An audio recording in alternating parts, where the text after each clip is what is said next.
Hello दोस्तों, मेरा नाम है अंकित और मैं आप सभी का अपने YouTube चैनल पर हार्दिक स्वागत करता हूं। तो जैसा कि आप लोगों को पता है, यहाँ पॉलिटी के साथ साथ ज्योग्राफी की भी क्लास स्टार्ट हो चुकी है और हम लोग पहला चैप्टर जिसका नाम है मानव भूगोल प्रकृति एवं विषय क्षेत्र, इसका एक क्लास कर चुके हैं और आज जो हो रही है ये दूसरी क्लास पार्ट 2 हो रही है। इससे पहले मैंने ज्योग्राफी का सिलेबस का भी वीडियो बनाया है जो 2024 के एग्जाम के पॉइंट ऑफ व्यू से सिलेबस आपका कैसा रहने वाला है, तो आप जा करके जरूर देखिएगा। उसका लिंक मैं इसी वीडियो के डिस्क्रिप्शन बॉक्स में दे दूंगा।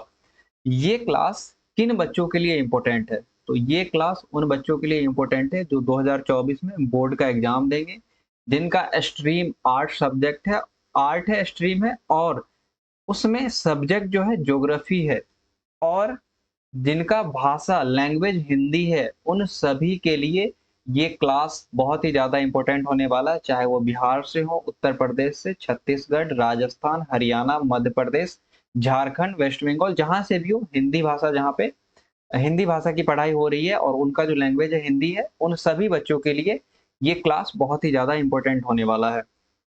कुछ जो है शेड्यूल की बात कर लेते हैं, तो किस-किस दिन क्लास चलती है पॉलिटी की और ज्योग्राफी की। तो पॉलिटी की क्लास चलती है वीक में 3 दिन, सप्ताह में 3 दिन चलती है। ट्यूसडे यानी कि मंगलवार को, थर्सडे यानी कि गुरुवार को और सैटरडे यानी कि शनिवार को। वहीं ज्योग्राफी की बात करें तो सोमवार को, बुधवार और फ्राइडे शुक्रवार को ये क्लास चलती है। तो शेड्यूल मैंने आप लोगों को दे दिया और किस तरह से पढ़ करके हमको खत्म भी करना है। तो हमारे पास कितने महीने बचे हैं ये देख लीजिए। जून अभी है, उसके बाद जुलाई, अगस्त, सितंबर और अक्टूबर, ये कुल 5 मंथ हैं।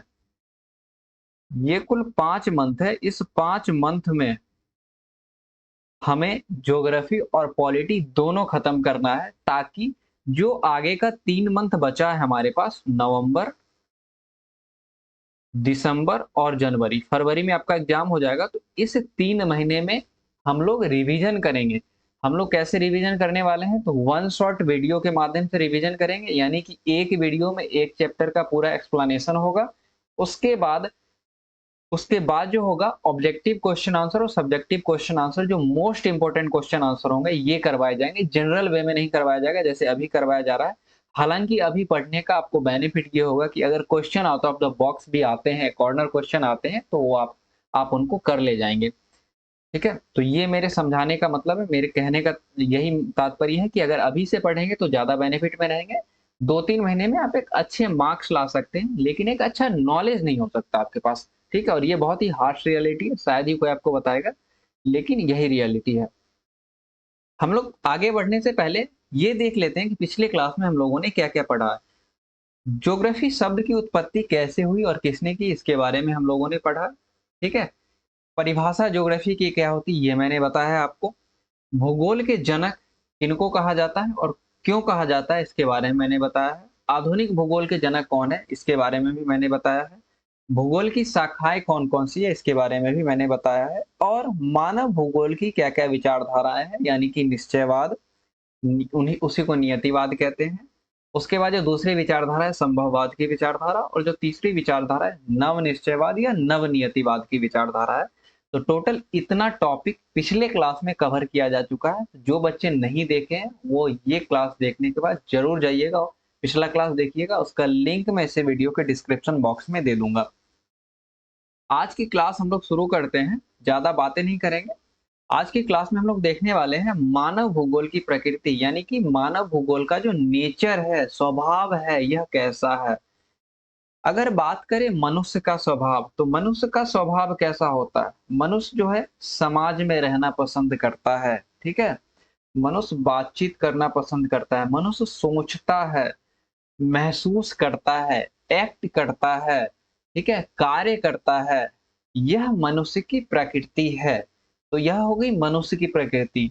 वहीं हम मानव भूगोल की प्रकृति, मानव भूगोल के नेचर के बारे में बात करें, तो मानव भूगोल जो है यह भौतिक पर्यावरण, यह आपको दिख रहा होगा आपके स्क्रीन पे, भौतिक पर्यावरण तथा मानव जनित मानव जनित सामाजिक सांस्कृतिक पर्यावरण, मानव जनित सामाजिक सांस्कृतिक पर्यावरण के अंतर संबंधों का अध्ययन, उनकी परस्पर अन्योन्य क्रिया के द्वारा करता है। अब ये वाला सब क्या है? ये जो है काफ़ी बच्चों के बाँस जाने वाला है, काफ़ी बच्चों को बाँस जाने वाला है, समझ में नहीं आएगा कि ये जो टर्म है, भौतिक पर्यावरण, सामाजिक सांस्कृतिक पर्यावरण और अन्योन्य क्रिया, ये एक्चुअल में होती क्या है?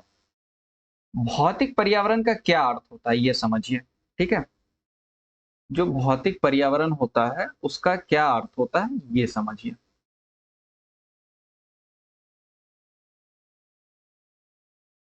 भौतिक पर्यावरण, घबराना नहीं है बिल्कुल भी, आराम-आराम से पढ़ेंगे और 5 महीना सफिशिएंट समय है, 5 महीने में हम लोग खत्म कर देंगे, ठीक है? ऐसा नहीं है कि खत्म नहीं करेंगे, खत्म भी करेंगे। अगर 20 मिनट के बदले 25 या 30 मिनट का वीडियो बनाना पड़े या इवेन 40-45 मिनट या करीब 1 घंटे का भी वीडियो बनाना पड़े, तो वीडियो बनाऊँगा मैं और खत्म कर दूँगा, ये मेरा प्रॉमिस है आप लोगों से। इसलिए घबराइएगा नहीं, पेशेंस के साथ बैठिए, अगर नोट्स बना सकते हैं तो नोट्स बनाइए, ज़्यादा बेटर होगा, नहीं तो कम से कम समझने की कोशिश करिए कि चीज़ें क्या-क्या हो रही है, क्या-क्या चीज़ें घटित हो रही है। हम लोग देख रहे हैं कि भौतिक पर्यावरण क्या होता है, ठीक? भौतिक पर्यावरण क्या होता है? भौतिक पर्यावरण से अभिप्राय क्या हो सकता है कि वैसी भौतिक अवस्था या प्राकृतिक अवस्था जिन पर प्रकृति का सीधा नियंत्रण होता है, ठीक है? वैसी भौतिक अवस्था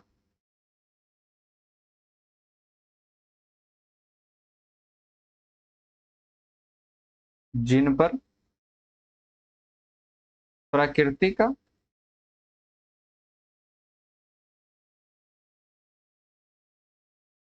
सीधा नियंत्रण होता है। इसको भौतिक पर्यावरण कहा जाता है, ठीक है? इसको हम लोग भौतिक पर्यावरण कहते हैं। उदाहरण की बात करें, अगर एग्ज़ाम्पल की बात करें तो जैसे सूर्य ताप, इस पर मानव का कोई कंट्रोल नहीं है, मानव इसको कम या ज़्यादा नहीं कर सकता, ठीक? ऋतु परिवर्तन हो गया, गर्मी है, सर्दी है, ठंड आ गई, इस पे भी मानव का कोई कंट्रोल नहीं है। मानव इसमें किसी भी प्रकार की परिवर्तन नहीं कर सकता है। भूकंप हो गया, ठीक है? ज्वालामुखी हो गया, इस सभी पर मानव का कोई नियंत्रण नहीं है, तो वैसी भौतिक अवस्था जिस पे प्रकृति का सीधा नियंत्रण होता है, उसको भौतिक पर्यावरण कहते हैं। अब हम लोग देखते हैं कि सांस्कृतिक पर्यावरण क्या होता है? क्या देख रहे हैं हम लोग? सांस्कृतिक पर्यावरण।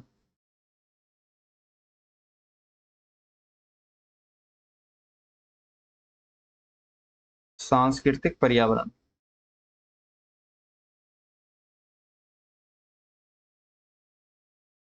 सांस्कृतिक पर्यावरण जिसको मानव ने निर्मित किया है, सिंपल सी बात है। सिंपल शब्दों में अगर समझना चाहें तो जिसको मानव के द्वारा निर्मित किया गया है। मानव निर्मित कारकों की प्रभावशीलता को सांस्कृतिक पर्यावरण के अंतर्गत रखा जाता है और सिंपल शब्दों में कहेंगे तो जिसका निर्माण मनुष्य के द्वारा किया गया है। ठीक है, सिंपल शब्दों की बात करते हैं हम लोग, हमको बहुत ही आसान शब्दों में समझना अच्छा लगता है। तो जिसका निर्माण मानव के द्वारा किया गया है।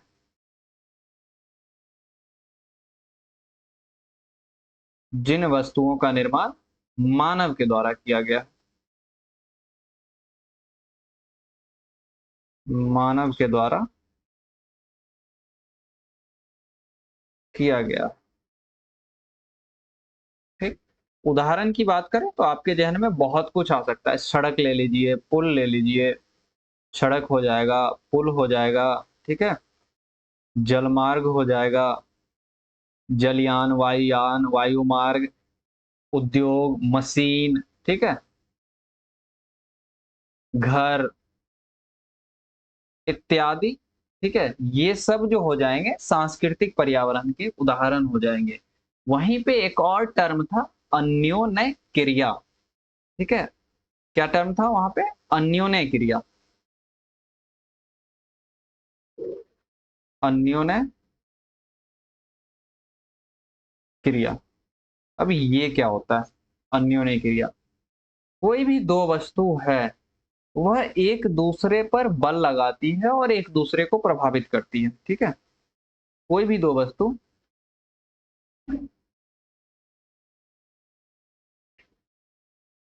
कोई भी दो वस्तुएं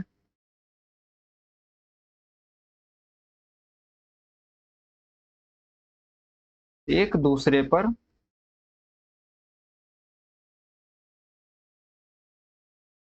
बल लगाती है और उसे और एक दूसरे को प्रभावित करती है और एक दूसरे को प्रभावित करती है। इसको अन्योन्य क्रिया कहा जाता है। इसी फिनोमिनॉन को, इसी घटना को अन्योन्य क्रिया कहा जाता है। अगर शॉर्ट एग्जांपल देखें तो फुटबॉल का किक मारना, फुटबॉल पे किक लगती है, ठीक है, लात लगती है फुटबॉल पे, तो फुटबॉल यहाँ चला आता है। तो लात के द्वारा फुटबॉल पे बल लगाया गया, फुटबॉल के द्वारा पैर पे, लात पे बल लगाया गया। किसी बस को धकेलते हैं तो बस के द्वारा इंसान पे बल लगाया जाता है, इंसान के द्वारा बस पे बल लगाया जाता है, या कार पे बल लगाया जाता है, तो यह अन्योन्य क्रिया के अंतर्गत आ जाएगी। तो ये तीनों डेफिनेशन हम लोग समझ चुके हैं। अब फिर से अपने उस डेफिनेशन पे आते हैं जो मानव भूगोल की प्रकृति के बारे में बता रहा है। कहा जा रहा है यहाँ पे कि मानव भूगोल भौतिक पर्यावरण यानी जिन पर मनुष्य का कोई कंट्रोल नहीं है, तथा मानव जनित सामाजिक सांस्कृतिक पर्यावरण यानी कि जिसका निर्माण मानव के द्वारा किया गया है, के अंतर संबंधों का अध्ययन और उनकी, यानी कि ये पूरा का पूरा जो टर्म है, भौतिक पर्यावरण और सामाजिक सांस्कृतिक पर्यावरण के परस्पर अन्योन्य क्रिया के द्वारा होता है, यानी कि एक दूसरे को ये प्रभावित करते हैं। यही मानव भूगोल का नेचर है, यही मानव भूगोल की प्रकृति है। तो आई होप मैंने आपको समझाने की कोशिश की है और आपको समझ में आ जाएगा अच्छे से। नहीं आया तो एक बार और देखिएगा, जरूर समझ में आ जाएगा। मानव भूगोल की प्रकृति दो प्रकार से हो सकती है। पहला तो मानव का प्रकृतिकरण हो सकता है, यानी कि मानव प्रकृति के अनुसार रहना सीख ले, और दूसरा प्रकृति का मानवीकरण, यानी कि मानव ने प्रकृति को समझ लिया, उसके अनुसार उसने तरक्की करी, टेक्नोलॉजी का इजाद किया और फिर उससे अलग अलग चीजों का इजाद किया। इसका एक उदाहरण देख हो जाएगा पर्यावरणीय निश्चयवाद। जो विचारधारा हम लोग तीन पढ़े मानव भूगोल की, निश्चयवाद, वह पर्यावरणीय निश्चयवाद या फिर नियतिवाद हो जाएगा। और प्रकृति का मानवीकरण, इसको संभववाद की विचारधारा भी हम लोग कह सकते हैं। ठीक है, तो यहां तक आपको समझ में आ गया होगा। और इसके बारे में जो मैंने जिक्र किया है, ये अपने पहले वीडियो में जिक्र किया है, तो जा करके जरूर देखिएगा, आपको समझ में आ जाएगा कि ये दोनों चीजें हैं क्या। हालांकि जब इसके डिटेल में हम लोग जाएंगे तो वहां पे आपको समझ में आ जाएगा। आगे बढ़ते हैं अपने सेशन पे। मानव का प्रकृतिकरण, जो मानव भूगोल की प्रकृति है उसके बारे में हम लोग पढ़ रहे हैं। और हमारा जो पहला पॉइंट है मानव का प्रकृतिकरण, इसका अर्थ क्या है कि मानव का प्रकृतिकरण यानी कि मानव और प्रकृति के बीच पूरी तरह से सामंजस्य हो गया, यानी कि मानव प्रकृति में पूरी तरह से रहना सीख गया, घुल मिल गया। मानव स्वयं को प्राकृतिक वातावरण के अनुकूल बनाता है, वही मेरे कहने का तात्पर्य है, और जंगल के प्राकृतिक नियमों का पालन करता है। अगर मनुष्य जंगल में रहेगा तो उसके प्राकृतिक नियमों का पालन करना पड़ेगा। जंगल में भी जंगली जानवरों के द्वारा क्षेत्र बनाए जाते हैं, उस क्षेत्र का उल्लंघन करना दुश्मनी को दावत देना होता है। और बहुत सारे रूल होते हैं जो जंगल में रहते हुए फॉलो करने पड़ते हैं, चाहे वो जानवर हो, इंसान हो, पशु पक्षी हो। प्राकृतिक पर्यावरण से अन्योन्य क्रिया की आरंभिक अवस्थाओं में मानव प्रकृति से काफी प्रभावित हुआ और उसने प्रकृति के आदेशानुसार या नियमानुसार खुद को ढाल लिया। यानी कि जब शुरू की जो अवस्था थी, आदि मानव की हम बात करेंगे, जो शुरू की अवस्था थी उसमें मानव जो है प्रकृति से काफी ज्यादा प्रभावित हुआ। आग को देखा, पानी को देखा उसने, ठीक है। उसके बाद जो बहुत सारे फल फ्रूट थे, इस सबको देखा, तो इससे काफी ज्यादा वो प्रभावित हुआ और उसने प्रकृति के नियम अनुसार खुद को ढाल लिया, यानी कि मानव की बात यहाँ पे की जा रही है। इसका कारण क्या था? मानव ने खुद को क्यों ढाला प्रकृति के अनुसार? इसका कारण क्या था? जो टेक्नोलॉजी थी उस समय इतनी ज्यादा इजाद नहीं हुई थी। जो आज के समय में जो टेक्नोलॉजी है, जो प्रौद्योगिकी है, वो उस समय में नहीं थी इतनी ज़्यादा, और थी भी तो बहुत कम थी। मानव आग कैसे जलाता था? जो 2 पत्थरों को घसकर। मानव शिकार कैसे करता था?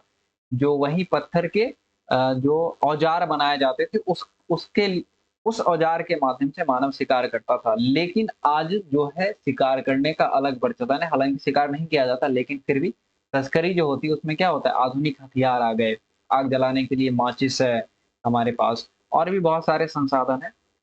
तो ये कहीं न कहीं मानव ने विकास किया, लेकिन उस समय इसकी कमी थी, और इसीलिए ठीक है, मानव उन बातों को मानने के लिए बाध्य था, प्रकृति के नियमों को मानने के लिए बाध्य था। तो इसका कारण है प्रौद्योगिकी का स्तर निम्न था, और मानव को सामाजिक विकास की अवस्था भी आदिम थी, यानी कि मानव पूरी तरह से सामाजिक विकास नहीं कर पाया था। मानवीय समाज का विकास नहीं हो पाया था। आदि मानव समाज की प्रकृति की प्रबल शक्तियों के बीच इस प्रकार की अन्योन्य क्रिया जो है, यानी कि मानव और प्रकृति के बीच का जो संबंध है, एक दूसरे पर जो डिपेंड है, इसी को पर्यावरणीय निश्चयवाद कहा गया है। तो आई होप आपको समझ में आ गया होगा। अगर कुछ पिक के माध्यम से, इमेज के माध्यम से आप समझना चाह रहे हैं, तो ये देख लीजिए कि मानव पहले कैसे रहा करता था, ठीक है? ऐसे घर बना के रहा करता था, शिकार किया करता था, कपड़े नहीं थे इसके पास पूरे, तो कहीं न कहीं प्रकृति के साथ ये सामंजस्य बैठा करके रखता था, सामंजस्य बना करके रखता था। तो यह था मानव का प्रकृतिकरण। अब हम दूसरा एग्जाम्पल देखते हैं कि प्रकृति का मानवीकरण कैसे हुआ, ठीक? इसका तात्पर्य क्या है? प्रकृति के मानवीकरण से तात्पर्य है कि मानव ने प्रकृति पर अपनी सुविधानुसार नियंत्रण कर लिया है। यानी कि मानव को जैसे भी सुविधा होता है, प्रकृति में जो भी चीजें पड़ी हुई है उसका वो उपयोग कर लेता है, सिंपल शब्दों में अगर समझे तो। पर्यावरण से प्राप्त जितने भी संसाधन है उसके द्वारा मनुष्य संभावनाओं को जन्म देता है। संसाधन का उपयोग करके ही चीजें बनाई जा रही हैं, और ये संसाधन कहाँ है? कहीं ना कहीं प्रकृति में उपलब्ध है। या तो वह पृथ्वी के ऊपर है या वह पृथ्वी के नीचे है। जैसे आपके पास मोबाइल है, मोबाइल में बहुत सारी चीजों का प्रयोग हुआ जो पृथ्वी पर मौजूद है। कहीं ना कहीं जितनी भी चीजें हैं वो सब पृथ्वी पे मौजूद है, और इसीलिए मानव उन संसाधनों का प्रयोग करता है और उससे नए नए आविष्कार करता है। मानवीय क्रियाओं द्वारा सांस्कृतिक भूदृश्य की रचना होती है। कहने का तात्पर्य क्या है कि मानव किस वस्तु की, किस चीज की रचना करता है। पहले से जमीन था, मानव ने उस पे खेती करना शुरू कर दिया। पहले से जंगल थे, मानव ने उस पे फल लगाना शुरू कर दिया। समुद्र पहले से थे, मानव ने अपने यातायात के लिए समुद्री मार्ग का निर्माण कर लिया।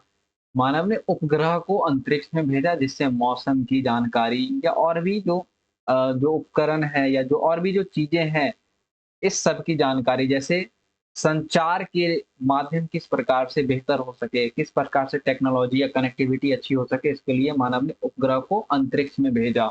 वायु मार्ग का मानव ने इजाद किया, ठीक है? वायुयान का इजाद किया, मशीन का इजाद किया, उद्योग धंधे लगाए, तो ये सब सांस्कृतिक भूदृश्य रचना के अंतर्गत आ जाएगा।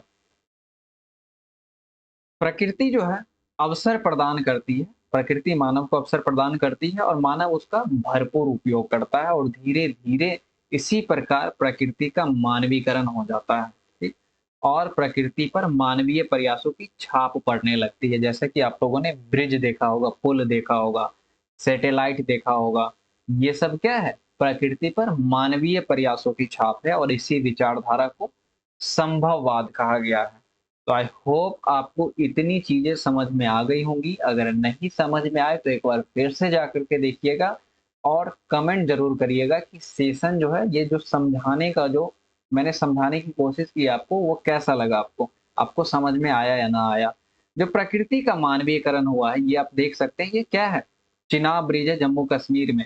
किस प्रकार से इसको बनाया गया प्रकृति का सहारा लेकर। पर्वत तो पहले से ही मौजूद थे ना, पहाड़ पहले से ही मौजूद था, मानव ने क्या किया? इस पे ब्रिज बना दिया। तो प्रकृति का यहाँ पे मानवीयकरण हुआ, ठीक है? जंगल पहले से, मानव ने उसको सुसज्जित तरीके से बगीचे में कन्वर्ट कर दिया।